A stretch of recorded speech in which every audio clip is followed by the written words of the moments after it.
Hello, everyone. Welcome to another conversation. Today's talk is for 30 minutes, and it's a conversation with a gentleman that I actually just recently spoke with who lives in Peru, travels around a lot for his job, and we're going to talk a little bit about the restaurant industry, about the tech industry, about apps, a little bit of everything in this conversation for the next 30 minutes. I really like this guy. We're going to have more conversations in the future. So sit back, relax, and enjoy this 30-minute conversation with a gentleman from Peru. Then I remember, and because I have to walk my dog in the park, so I remember, and yeah, man. Well, nice to see you again. And I was wondering, I have a question for you, Brennan. Yeah. Yeah, you know, if I'm in Cambly, I want to improve my English. So I think these kind of conversations help a lot. But I saw here in Cambly that you can like take a lesson about something, like a class about something, and I don't know what would you recommend, because I really need to improve my English in order to take my company to the next level, because we have workshops and consultancy in USA now, and I have people that talk English very well and very fluent, and I don't. So what do you recommend me? And maybe in Cambly, or maybe with you, like, because I feel that when I talk with a teacher, yeah, it's like practice, but I don't know what mistakes I doing. Right. Right. So what would you recommend me to improve really my English and fast? Well, I think it kind of works with both ways, being a little bit more disciplined with actually correcting while having a conversation. Like, for example, when you were just telling me that towards the end there, you could have said, to help me better correct the mistakes that I'm making. And as a teacher, you want a person to finish a sentence, and you want a person to finish what they're talking about. So we're not always so quick to boom, correct, when maybe we should be. And that works kind of both ways. When someone is talking with you, if they say a word that you don't quite know a meaning of, you have to stop them and kind of ask, hey, I don't really know the meaning of that word. Can you explain that a little differently? Or that phrase that you just used, I don't really connect with that coming from where I'm from. Can you explain that a little bit better? And then with the lessons, one thing that I found that kind of works better with bringing those kinds of questions out is reading articles together. Because when we sit and we read an article together, when you read a word out loud that you don't know, you're more inclined to actually ask, what is that word? Or at least say, I don't know the meaning of that. That's great, man. That's a great idea. Yeah, those are a couple of things that definitely impact and help. And I was thinking also in, what if we do like a role play, like you are a potential client of my company, and I will explain to you in a very like basic way what I do, the services and everything, because the use case of my English is in work, is in consultancy. Right. So maybe you just, what is your background, Brandon? My background has been mostly in the hospitality industry, dealing in Oh, restaurant service, and oh, a lot yeah, of yeah, back of the kitchen work, a lot of yeah, chef, managerial yeah. role positions as a chef, as well as front of the house work. You know, it's been a real easy way to travel working in that You- type of industry. So I've been in a lot of hotels, a lot of national parks, a lot of places where people vacation, you know. Okay, and a lot of freedom, a lot of freedom. A lot of freedom, but you know, Yeah, with everything, you know, here comes your yes, massive limitations. yes. You know, for the longest time, what I did wasn't taken serious by my family. It wasn't taken serious by, you know, people I grew up with that were doing the normal 9 to 5, you know, lifestyle. And then also, you know, working in the type of places I've worked, it's, you know, seasonal a lot of times. So you Seasonal. have a Okay. massive amount of work for a 4 month period, and then you might not have nothing for 2 months. Oh, okay, And, okay, okay. you know, you got to But prepare for you, that. you know that one of my clients is a restaurant chain. Hmm. Do you say it's like Yeah, a a restaurant restaurant chain. brand? What? Yeah, you would say a restaurant chain, a chain restaurant. Ah, great. Well, I figured out that okay, a restaurant chain or a chain restaurant, and we are optimize the work in kitchen, Hmm. the flow, the workflow. Yeah, yeah, the workflow. So so maybe I can like you are the owner of a restaurant and I Mhm. sell you the consultancy in order to improve the workflow in the kitchen, maybe. Right, So right. yeah. So but read an article together is it's a great idea. Yeah. It's Yeah, yeah, a yeah, it's a yeah. tough it's a tough thing to consult in the restaurant industry, because a lot of the issues that a company will run into is they won't have anyone that has the experience working in the Yeah, industry. yeah, And then not only that, but it's really difficult to walk into a restaurant and identify the issues without actually working in the place for at least a few days. You know, getting a knowledge of the menu, what it takes to build and prepare each item, what it takes to cook, you know, kind of because in every kitchen, the workflow, it's reliant on, you know, the way the equipment is set up and you know things like that, but it's also reliant on the menu structure and what it takes to actually put yeah, together each plate. But then it's also reliant on the people you have in the kitchen because it's a dance, you know.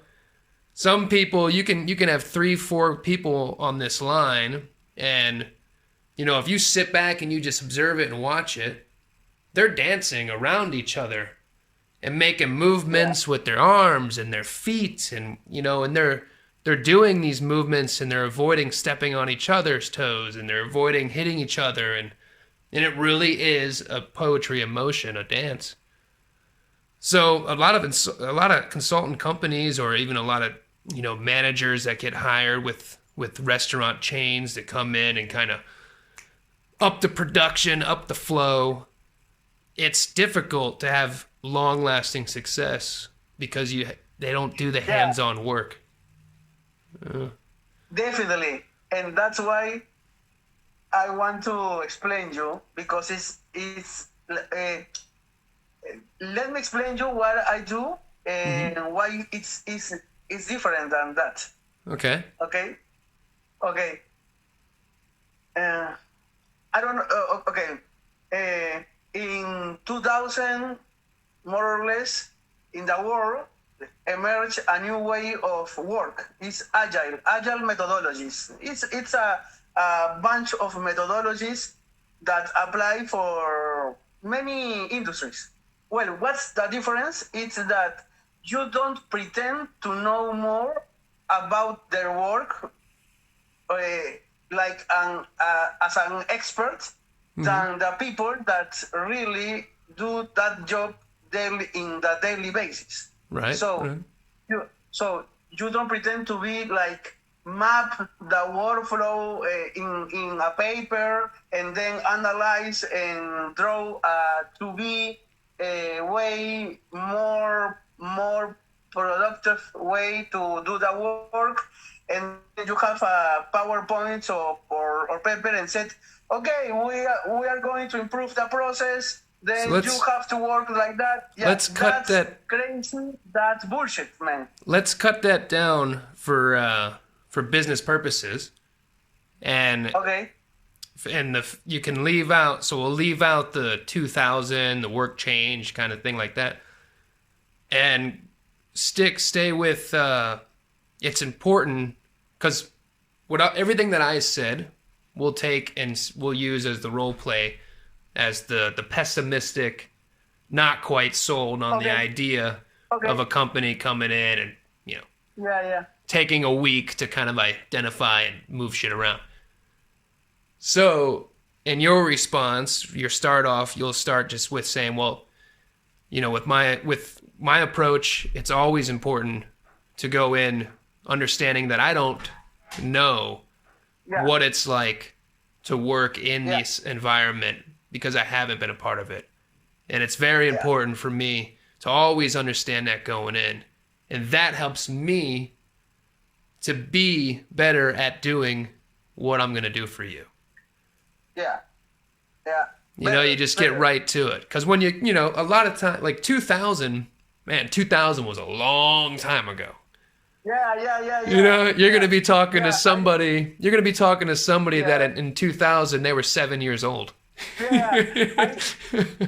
I want to explain to you like this has history in many case studies, but it doesn't work. No, well, not in the business standpoint. You just want to get right to it, and you always want to keep it personal. This is why I do this, because I go in understanding that and that people love that, because that's a big part of anything, is putting yourself in the shoes of somebody else and understanding that you don't have that perspective. Empathy. Yeah. And what's the main reason? What is the difference in the approach? Is like we are there to teach the people to take the ownership of their process. Right. Because in many cases you are working, you know about your role, about the other role, but you don't have the view of the whole view of the process, and the velocity, the speed, and the lead time, and many other things that we teach the people, that they draw sometimes in the wall the process and roles and meetings and everything, and they prioritize. I don't know. Yeah, prioritize. They do a ranking of pain points in that process. Right. So we feel that this menu doesn't work in order to do this. Is slow. I don't know. And we teach how to fix that pain point, because our goal is to be no more necessary in the future. That the people learn how to do that. Right. So it creates capabilities in-house in the company. So that's another sell speech is this kind of methodologies use Google and Netflix and Tesla. They used to work with Agile methodologies in their projects, in their teams. So you have like that cachet of brands, global brands that use this. But well, you like sports too, right? What? Do you like sports? Yeah, of course. Yeah, most of the sports that you probably enjoy are team sports, Yeah. right? And in a team sport, you have guys that are making all different kinds of money. Each guy, he's making a little bit different money. Yeah.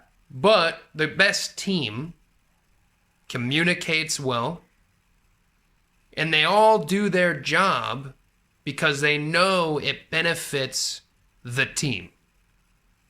So when the individual does the job that's going to benefit everyone, the whole team succeeds. And sure, there might be a superstar, the manager. Yes. But, when everybody works together, it produces quicker and better success. It's really hard, though. One of the things that's really difficult in today's world, in the restaurant industry particularly, is retention. And for sure, you have a lot of restaurants now. Like, I live in a city, and in this city, the restaurant industry is seasonal, because during the winter months, it's dark, it's cold, it's wet. Nobody wants to go outside. So a lot of restaurants suffer. So the margins in a restaurant in the industry is already tight. Food costs, staff costs, it's all really tight margins. And when you throw on the seasonality of the industry in this city, you have that 5-6 month period throughout the year where business is booming, and you got to maximize, and you got to up the staff, and you're bringing in a lot of people. But then when the season dies down, you have to let go of a lot of people. And people, when that season starts up, it's just like, you're just bringing whoever you can. You're just trying to get bodies in the door. So it's a really tough industry to get the training synchronized and have it synchronized all the time. Yes. Like yes. You have your Definitely. work cut out for you. Yeah. Well, to be frank, this is one customer in retail, in restaurants, because many of our clients are banks, are supermarkets, are all other kinds of sectors. But this restaurant is, I think it's a challenge, because it's very different. That's why our approach is to empathy, and not only understand the people and how it works, and understand the business, how move the business is seasonable, and everything that you said. So it's a challenge, and it's not. And it's long. It's 9 months of consultancy. 9 months. So 9 months. Yeah. And a restaurant chain, I've been experiencing the shift towards digitizing, having apps that just kind of multitask everything and connect the staff and employees together. And I don't know if it's just me being on the cusp of 36, but man, I hate it. Because you know what? The new kinds of organizations, like startups and everything, it's like they not create rules or politics that doesn't add value to the people. When you said I hate, that's for me, that's the meaning that you don't perceive or feel any value for that tool. It's a tool for control and managers and everything, and it's a mistake, man. It is. For example, in Latin America, there are there are a lot of multinational companies and everything. One client that I have is a client that had 4,000 people. Is about to they create or they. Here's a good one real quick. I'll stop you there. So a better way to say that is I have a client who employs roughly 4,000 people. I have a client who employs roughly 4,000 people. Yeah. Great. That sounds Excellent. more Excellent. professional and better. Yeah, roughly. Yeah, roughly is a new word. I Roughly, understand it's roughly. like approximately. Yeah, approximately. Yeah, Yeah. but I think roughly is more cool. Yeah. And well, they have a performance management process. What is that? Every company has that. Is who is more productive, who is no, so who deserve more salary. Right. And It's a everything. numbers It's a based. system of that. Numbers based. Yeah. Quota. Yeah. Who meets the quota? Who exceeds it? Yeah. And I talked with the CEO. The CEO is a Chilean man from Chile, and I talked to him and I said, if we pass a survey for your roughly 4,000 people and employees, and we ask them if the performance management was voluntary, you do that or you don't do that? Because the people make because there are like a process like you with apps and everything, and they have to mark everything that I work late last week. Why? And they have to answer that. It's crazy, man. And nobody read that. Nobody reads. There are a lot of database and nobody saw that. So there's not. You don't have the manpower nor the time yeah. to even individually check every employee you have to keep up on that kind of stuff. Nobody reads, but they have like managers that act like a policies, like a policeman that said, hey, you don't fill that form last month, so you are wrong. You have to do that. So why I tell that? Because I tell the performance management process was created in the past to help the people to grow. Right. So if really do that, why the people doesn't want the performance management? Is I want to bring more money to my family. I want to grow. It's really important to me as an employee. So it's the design of the process is wrong. It's created to respond to a manager and everything. So that's changing, and that company stopped the performance management for everybody. Wow, that's good.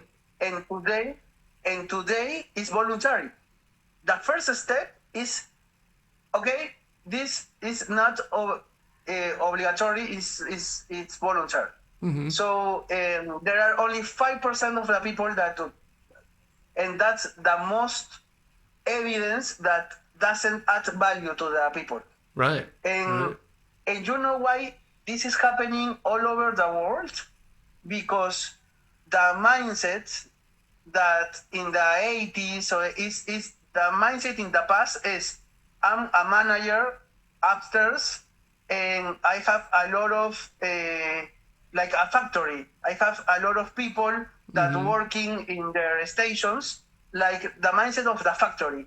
The people in the up of the pyramid thinking, and the people of the base of the pyramid doing. That's the rule. So that's changing, man. That's changing because, I'll give you two examples here. The first one dealing with exactly that, the numbers, the quota system, is I was dating a girl when I lived in Kauai, Hawaii. Kauai at the time, still is, it's a small island, but at this time it had roughly like 66,000 to 67,000 people that lived on the island year round. They opened up a Costco. The girl I was seeing, she worked the customer service, sign up, returns, that desk right in the front of Costco. Costco, for all of their stores nationwide, had a sign-up policy for their employees that worked that counter. They would have to get a certain amount of people to sign up for a Costco membership each month. And of course, the lowest ranking people, over a certain period of time, they would be let go.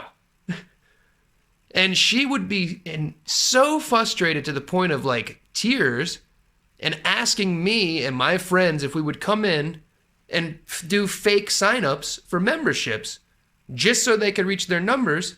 Because on this island, when you already have most of the island signed up for Costco, and you're dealing with tourists that are coming in that are already probably signed up with Costco, you just don't have enough people walking through the door every day to get the signups required to meet the corporate expectations. And then now, just recently, I work for a company that employs me to go work at other companies. Sometimes it's for 1 day, sometimes it's for a month and a half, sometimes it's just for 3 days out of a week for a month and a half. I get paid through the company I work for. Just recently, this company that I started working for, I'm working for them 3 days a week for a month and a half. That's a small company. They only have 3 locations. But I had to download an app called Plan Day. This app is the only way that I can clock in for work. It's a GPS tracking app. So I have to be on property or on the company's Wi-Fi in order to clock in for work. Oh my God. Are you fucking kidding me? That's crazy. Yeah, that's crazy, man. Like, I understand that my phone is tracking everything that I do. I get that. I totally get that. But now my employer, my actual employer of a company that only has 3 locations, is going to track my location to make sure that I'm on the property site during my work hours. And of course, you know, when I don't clock out on time, that my phone is telling me your shift is ended, why aren't you clocked out? What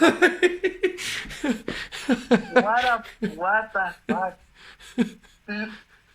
Well, we have 2 minutes, but there is a story about a laundry change that the manager many years ago, when all the employees left the laundry at the end of the workday, they check their purse, their bag for clothes, okay? And he is a friend of mine, and he was talking to another guy, I think a wise man, and that man said to the owner of the laundry change, he said to him, so what is the person that people really take clothes? There are 3%. So you are punished the 97% that are honest. Mm-hmm. Because of the 3% of the people that they know are honest. They say, yeah. And you send the message that I don't trust you to everybody. Yeah. And he could that. And he could stop that thing. Yeah. Great. Yeah, it is good to stop those kinds of policies. You know, it's too much stuff. You know, like the company that I do work for, they would send my pay stub to me in my email. And just recently, too, they've made it to where we have to have an app in order to get our pay stub. It's like, what was wrong with the email? Nothing was wrong with email. Just send it to my email. Hey, man, would you give me feedback about my English to this conversation? Okay, so real quick, Yeah, I think, let's just focus on learning some new ways to say the same Yeah, thing, but a little bit more professional. And we'll do the yeah, role playing and things like that. And yeah, sure. read some articles, read them out loud, identify some Yeah, words that you don't know, look them up. Google sound the word so you hear it pronounced. And, we'll continue excellent. discussing business type stuff. I will schedule another class. All right, buddy. I'll see you next time. Have a great day, buddy. You too. We'll Have see you a later. great day. All right. Well, that was a good 30 minutes with my friend there from Peru. And, we talked a little bit about the restaurant industry and, new technologies. And, I think a lot of us are kind of at that point where, at least people at my age that have gotten to experience this transformation into the digital and tech specter and apps, all these things. And for myself especially, I've gotten to a point where it's not helpful. None of it is really helpful. It's taking up too much time. It's making work 24/7. And a lot of these apps, again, what was wrong with email? What was wrong with email? You could send me attachments, you could send me downloads, you could send me whatever the hell you needed to send me. And then with the messaging apps, I got one now with this job, and the last two jobs, I've had to download two different messaging apps so that we could all have group chat together and share files and things together. And again, what's wrong with email? What's wrong with text messaging?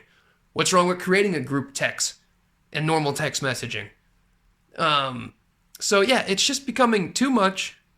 Every company has a different program, different software, different app. And yeah.